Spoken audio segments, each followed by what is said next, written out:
Hürmetli vatandaş, leksiyalarımızı devamlaştırımız. Endeki leksiya. Başta dedik o, tüvende tekrarlandı bazı gepler de. Şuna dikkat kılın vatandaşlar.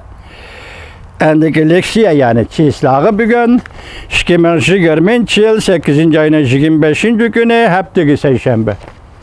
Endeki mavzumundak. Pan Xiping çünkü o Amerika'nın aldığı bu şakkette yelinip yalvuruşka başladı. Dep körsetti mavzulu haber 8. ayının 25. günü çünkü nazar tarbiyeti ilan kılın. Çünkü Amerika münasibeti yamanlaşıvatkan bugün hükümde Beijing'de dairleri. Amerika bilen münasibetlerini yaxşılaş doğrusu da güçlük signal tarqıtışqa başladı. Növbəti Cüngü Taşqı İşlər Ministerliği Wang Yi, Cüngü'nün Amerika turuşluq baş elçisi Tiankay, Cüngü Kompartiyası Taşqı Münasibetlər Komitetinin müdiri Yang Jiechi, arkadan Amerika'ya yaxşıcaq bolışqa başladı.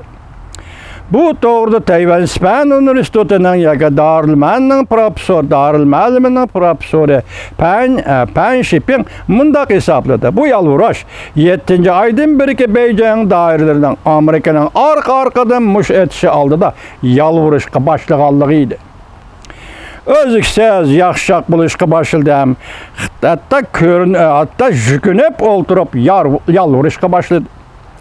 Pan Xiping mundaq görsetti. Cüngü'nün Amerika turuşluq baş elçisi Xu Tiankay 8. ayının 4. günü mundaq degen idi. İki devlet o'rtasidagi ciddi münasibetlerine devamlı örlep ketişini görüşni xalamaymiz. O mundaq hesapladı.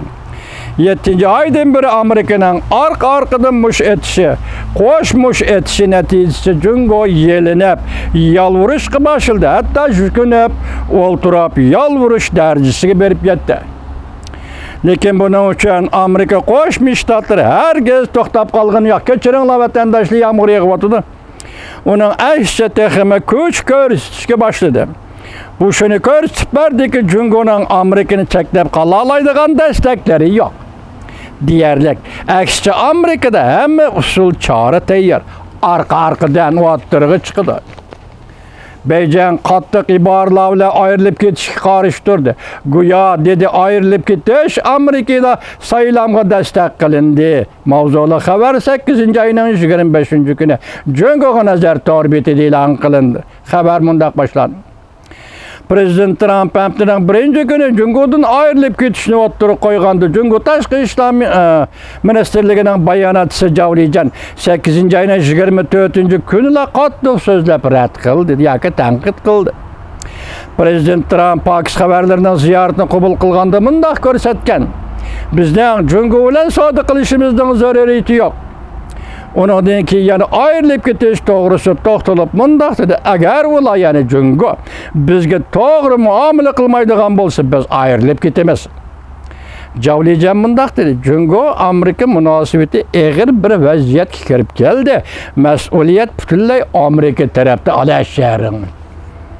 Mesuliyet bütünley Amerika tarafta.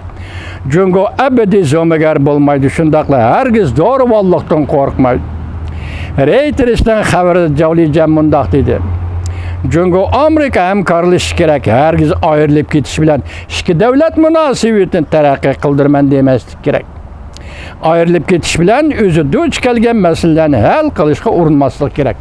Biz yukarıda Cüngü'nün pozisiyasını kısaca şundaqla Amerika'nın pozisiyasını görüp öttük. Amerika Koşmuş Ştatlarından vatandaşlar endilikdeki yağmur yağmaydıqanlı bolsa, ben sizler bilen birlikte muhakeme kılman dostlarım.